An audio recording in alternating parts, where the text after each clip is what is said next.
지금까지 저와 여러분을 지키신 하나님을 찬양합니다. 그러면서도 우리에게는 대단히 민감하고 또 중요하게 여길 부분이 있어요. 그리스도인이 보는 현실입니다. 언제나 이 현실을 우리가 직시할 수 있어야 하는데, 만일에 이 현실을 직시하지 못하면 그냥 휘둘리고 맙니다. 무슨 얘기입니까? 우리는 예수 믿기 전과 믿고 나서가 그들과 함께, 즉 믿기 전에 가졌던 생각이나 우리의 삶의 흐름을 그대로 가질 수는 없어요. 뭐 달라야 다른 것이 아니라 우리가 익숙한 것은 하나님을 멀리한 삶의 익숙함입니다.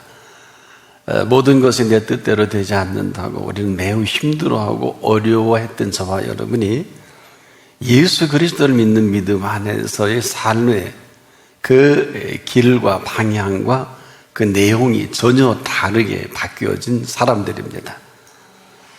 이런 엄청난 흐름 속에 우리의 삶의 유일한 근거는 오늘도 은혜가 우리를 떠밀려서 살게 하시는 은혜입니다. 만일에 이 은혜가 아니면 우리는 여전히 삶의 익숙한 습관대로 가던 곳에 또 가고 먹던 것을 익숙하게 먹고 살 수밖에 없습니다. 이 얘기는 지금도 전혀 같은 흐름과 삶의 문화권 속에서 살았다면 지금은 우리에게 허락하시는 영적인 문화권 속에 삽니다. 그런데 우리가 익숙한 삶의 습관대로 산다면 그들은 매우 좋아할 수 있을런지 모르지만 우리를 지켜보시는 분에게는 매우 섭섭한 일이 될 것입니다. 한마디로 이리저나 저리거나 그리스도인으로서 합당치 못하다면 이것은 얼마나 비극적인 일입니까? 그리스도인은 그리스도인의 합당한 삶이 있습니다. 이것은 우리가 원칙을 얘기하기 전에 그 피값으로 오늘을 살고 오늘을 말하고 오늘을 생각합니다. 그래서 우리가 이만큼 사는 은혜가 있어요. 그러면서 예수님은 이 부르심에 우리를 보고 매우 긴장하셨던 것 같습니다. 늘 우리가 삶에 언저리 힘들어하고 어려워하고 괴로워하는 이 모습을 더는 볼 수가 없으셔서 오늘 이렇게 정리해서 말씀합니다. 내가 너희를 보냄이 양을 이리 가운데 보냄과 같도다. 내가 너희를 보냄이 양을 이리 가운데 보냄과 같다. 충격적인 얘기입니다. 양이 이리 가운데 살려면 이리와 같아져야 됩니다. 그렇지 않으면 그냥 이리의 밥입니다. 양이 무슨 수로 이리와 함께 살 수 있겠습니까? 그래서 지금도 이 말씀을 하신 예수님께서는 친히 목자가 되시고 저와 여러분을 양으로 보시면서 우리의 삶의 현장에 그대로 노출되어 있는 실상을 아주 적나라하게 너의 삶의 현주소는 만만치가 않다. 이리가 잡아뜯고 삼키려고 하는 삶의 현장인 것을 이렇게 말씀해 주신 것입니다. 그러면서 목자의 심정이 어떠한 것이고 또 목자의 심경은 어떠한 것인지. 근데 분명히 내가 너희를 보낸다 그랬어요. 그냥 살라고 하는 것이 아니라 내가 너희를 보냄이 양을 이리 가운데 보냄과 같도다. 이 이야기는 지금도 양이 이리 가운데 있다 할지라도 이리와 같아질 수는 없어요. 그러면서 양을 보내신 이 목자의 이 마음, 양이 이리 가운데 살 수 있는 길이 있을까요? 불가능합니다. 그래서 그리스도인들이 예수 믿고 상상할 수도 없는 어려움과 힘듦을 경험하는 것은 사실입니다. 그러나 이것을 모를 리가 없죠. 다시 정리를 해본다면 양이 이리 가운데 사는 것이 그리스도인의 실상이요 삶이다. 그런데 여러분, 놀라운 것은 양에게는 목자가 있어요. 이리에게는 목자가 없습니다. 양은 양의 삶의 패턴이고 이리는 이리의 삶의 패턴이 있어요. 우리가 양이 이리처럼 산다 그러면 이리입니다. 이리가 양처럼 살면 양이죠. 그런데 예수님께서 이 말씀을 하시는 것은, 자, 보내신 이는 목자이고 보내줘 만나진 것은 일이라는 거예요.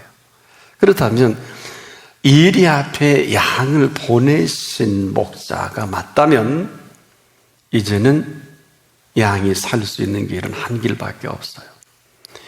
목자가 보내신 그 양은 목자에게 생존 전략이 있습니다. 가서 네 마음대로 이리 와 싸움도 하고 이런 것이 아니에요. 왜? 그러면 훈련을 시켜 보내셔야죠. 그리고 아주 사나운 모든 이리를 삼킬 만한 모든 것을 준비해서 보내는 게 맞는데 아닙니다. 양으로 보내신 목자였습니다. 때문에 양이 이리 가운데 서 있다 할지라도 이리가 양을 삼킬 수 있을까요? 불가능합니다. 이것은 보내신 분이 있기 때문에 불가능해요. 그러나 우리가 이리를 보고 겁을 먹는다든지 이리를 보고 두려워한다든지 이러면 삼킴을 당할 수 있어요. 그래서 실패하는 그리스도인들이 너무 많습니다. 한마디로 양을 보내신 그 목자에게 양의 생존 전략이 있습니다. 조건이 있어. 첫째, 양이어야 합니다. 쉬운 것은 아니지만 어렵지도 않아요. 근데 양이 이리 앞에 들어가면 금방 색깔을 바꿀 때가 있어. 야, 내가 이렇게 해서는 안 되겠다. 머리도 쓰고 방법도 하고 경험을 동원해서 이리와 싸워보려고 합니다. 얼마나 힘들고 어렵고 곤고할까요? 그렇게 준비해 보낸다면 그렇게 준비해서 우리를 보내셨을 것입니다만은 양을 보내신 목자는 그럴 필요가 없어요. 왜 그러냐? 바로 이 목자가 보낸 양은 목자에게 있어서는 크게 두 가지 지팡이와 막대기가 있습니다. 양일 수 있을 그때 목자는 목자일 수가 있어요. 여기에 우리가 긴장이 있습니다. 양이 돌변하면 안 돼요. 그러면 목자가 목자일 수 없어요. 이것은 매우 민감한 사안이에요. 지금도 응답이 없는 게 아닙니다. 양일 수 있을 때만이 목자의 음성이 가능합니다.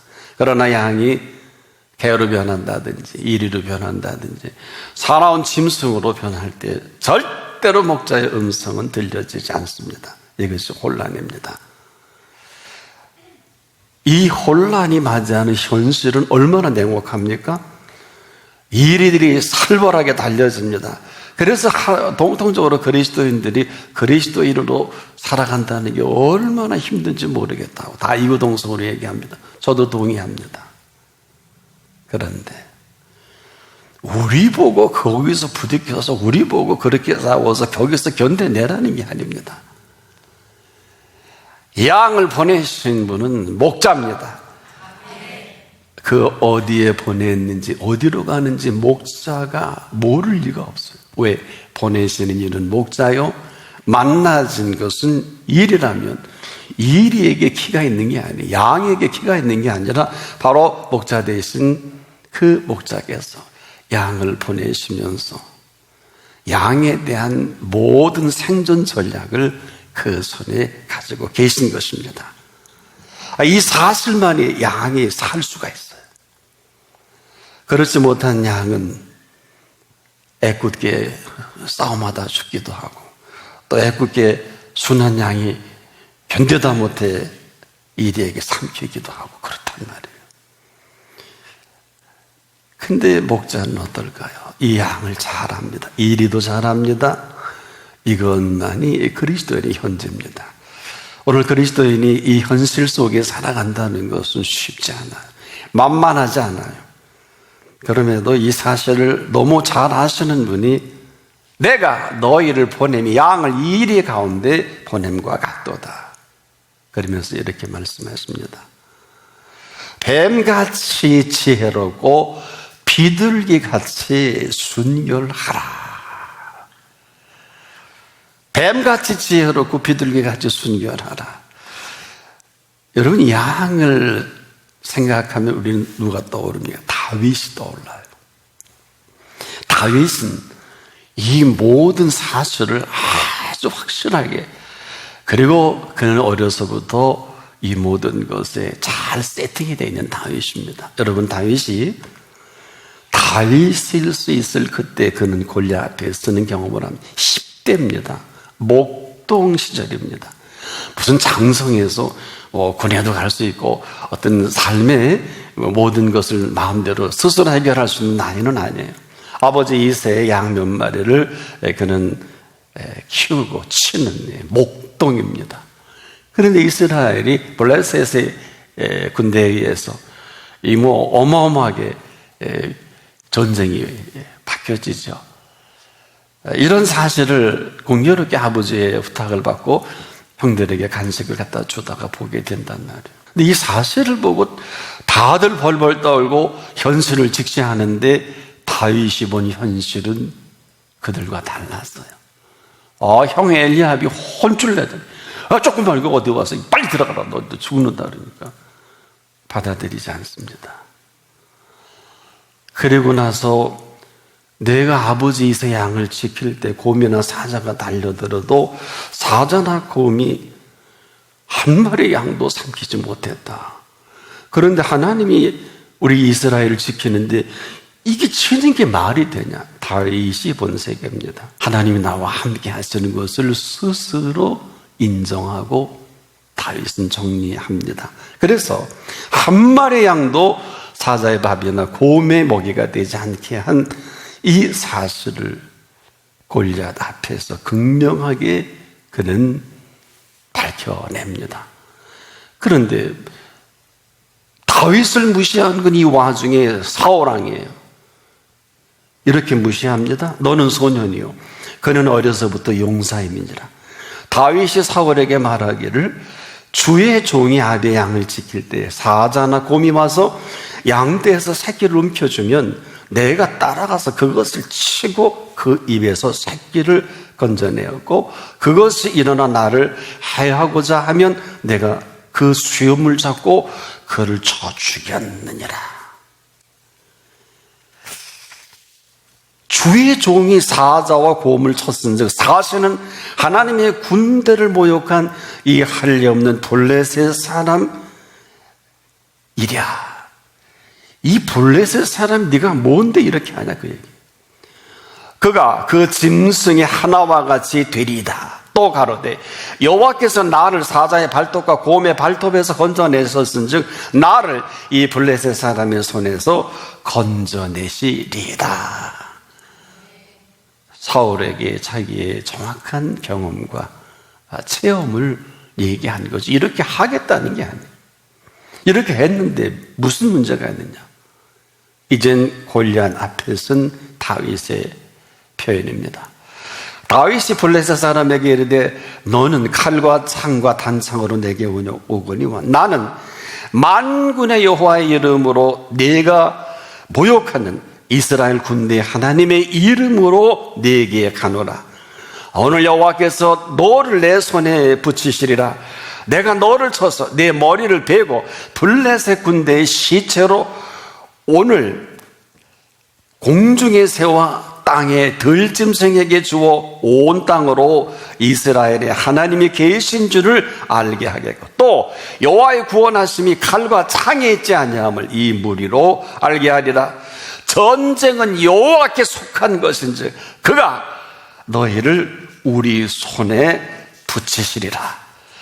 블레셋 사람이 일어나 다윗에게 마주 가까이 올 때에 다윗이 블레셋 사람에게로 마주 그 행호를 향하여 빨리 달리며 손을 주머니에 넣어 돌을 취하여 물매로 던져 블레셋 사람의 이마를 치매 돌이 이마에 박히니 땅에 엎드러지니라.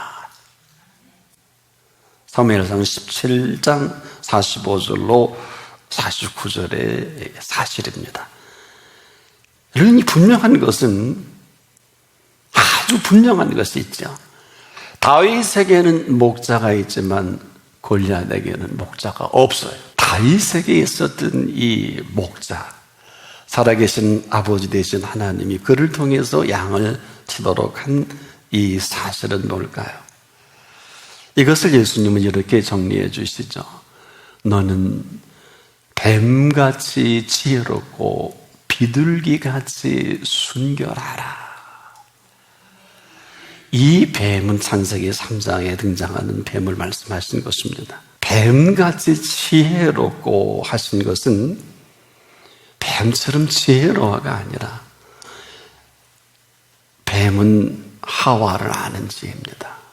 그런데 하와는 뱀을 몰라요.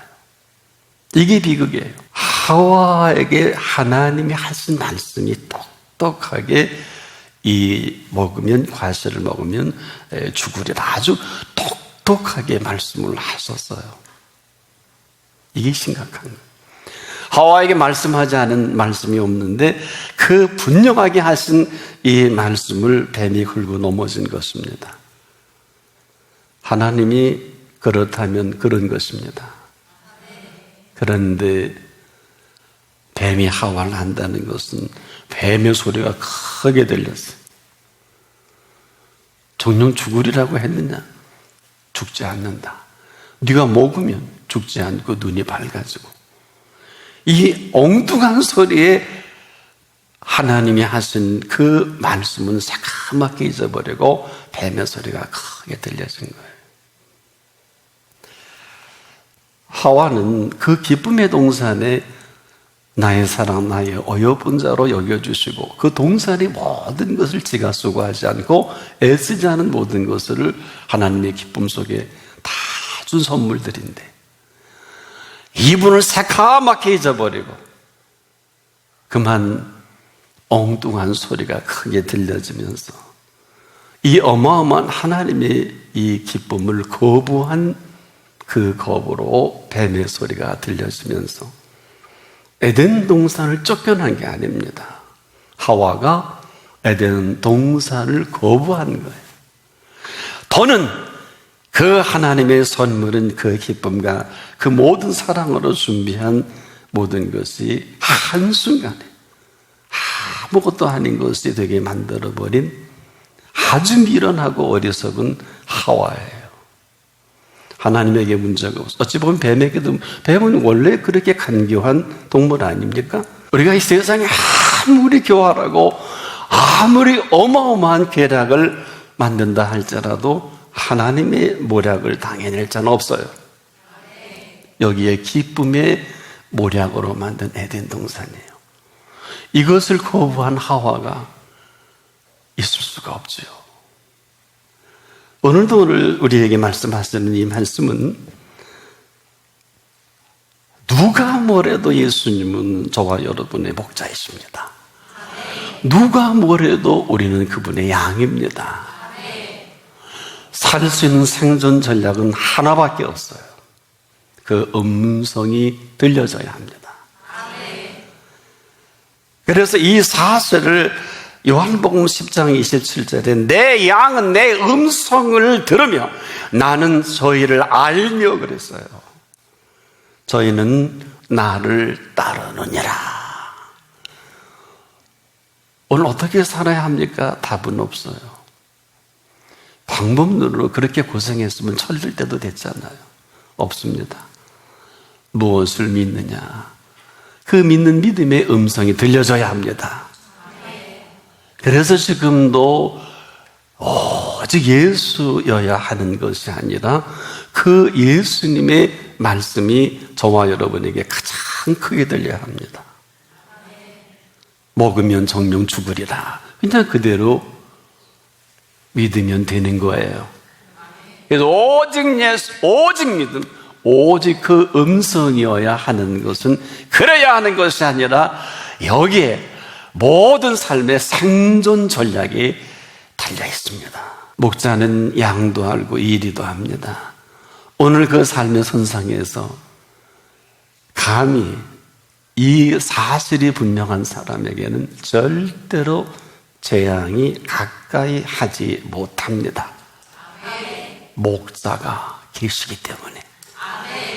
우리에게 천사로 수정들게 하셨어요. 우리에게 성령께서 우리를 인도하십니다.